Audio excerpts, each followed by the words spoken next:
ఏంటంటే ఎవరో చెప్పక్కర్లేదు, వాళ్ళే రాసుకున్నారు ప్రెస్ నోట్లో. ఏమని? సామాజిక సమీకరణాలని పక్కన పెట్టి బాధ్యతాయుతంగా పనిచేసినటువంటి వాళ్ళకి ఇవ్వాలన్నటువంటి నిర్ణయంలో భాగంగా ఈ నిర్ణయం తీసుకున్నారు. అంటే సామాజిక సమీకరణాన్ని పక్కన పెట్టడం అన్నప్పటికీ రాజకీయం ఎందుకు మనం చేయడం?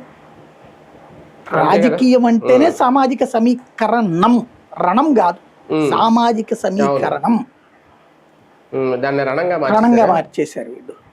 ఏంటంటే ముందుగానే హడావిడి చేశారు. లింగమనేని దాంట్లో ఆ ప్రెస్ నోట్లో ఇంకో డీటెయిల్డ్గా చూశాను. నేను రాత్రి వీడియో కూడా చేశా. నాకే ఓ పక్కన నవ్వు వస్తుంది చదువుతుంటే.